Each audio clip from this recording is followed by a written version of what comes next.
I've launched Bridge through File, Browse in Bridge in Photoshop, and Bridge comes with Photoshop.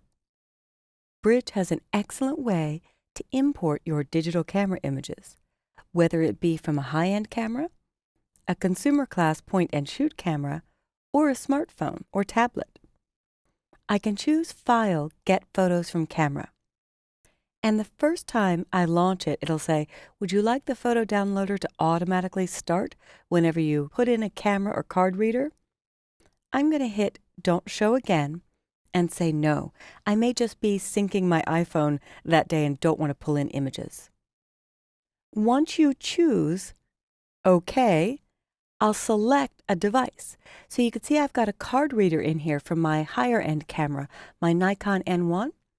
And my iPhone is plugged in just via USB to my computer.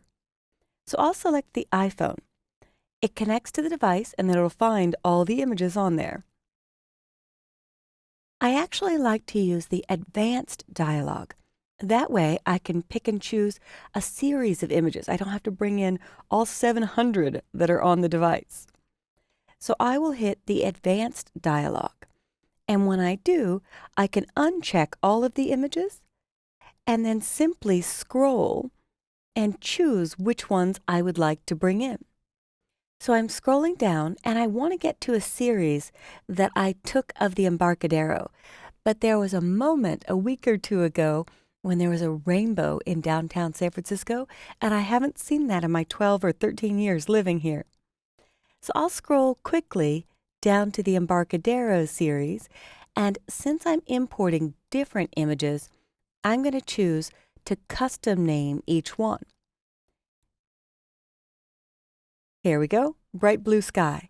So now as I start checking off the Embarcadero images, I may decide to skip a few if they aren't of people I know who I've gotten permission to use their images in this video. So we'll go for more of the landscape shots.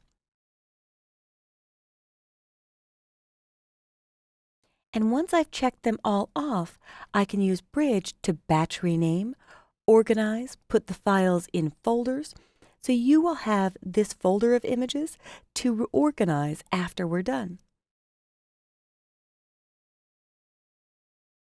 And there we go.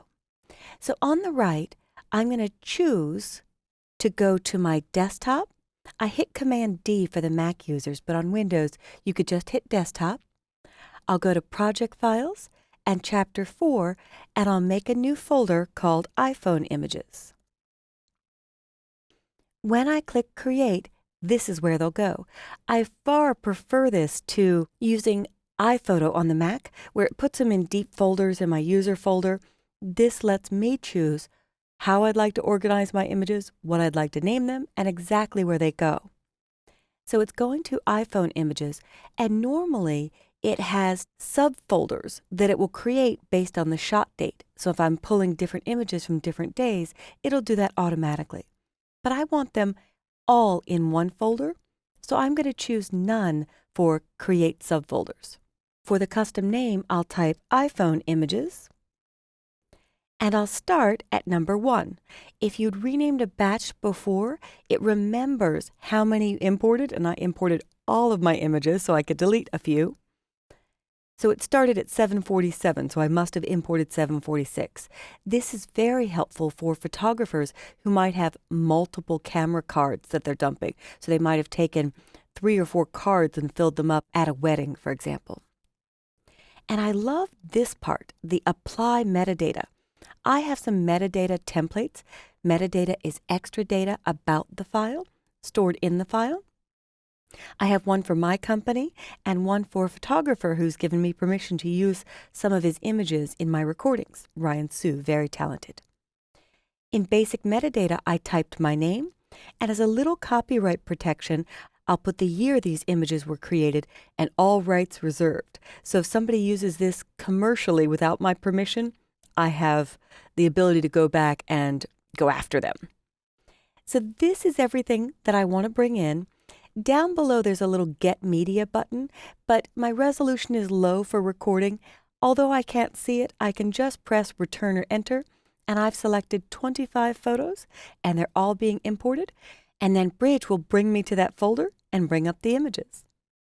So I love to use the slideshow mode to review these. And I think the first series was a sunset at the Embarcadero. The next is the rainbow. So if I want to see these a little bit better, I can choose Edit, Select All, and View Slideshow, or Command L on the Mac, Control L on Windows. And now I can decide what I'd like to keep and what I'd like to remove. And the slideshow automatically advances. And warning to everyone, I did only take these images of the Embarcadero when my car was stopped, not while driving. So please don't try to take photos while you're driving. But if I hit spacebar, spacebar pauses on the rainbow that was right on Market Street in downtown San Francisco. And if I click once, it'll zoom to 100% to see if I got this not too shaky. You could see a bit of the rainbow, but I didn't have my good camera with me that day. At least I have a shot of it, some evidence. A low-end camera is better than having no camera at all on you when you encounter a spectacular moment like this. So I could go to the next one and click once and see if it's a little bit better or the composition or angle is better. And I can keep using my right arrow key to go through the series, and now I'm on to the Embarcadero images. So I'm going to hit Escape to get out of full screen mode, and I'm ready to start organizing and sorting these iPhone shots. This has been importing camera images, any type of camera, using Adobe Bridge.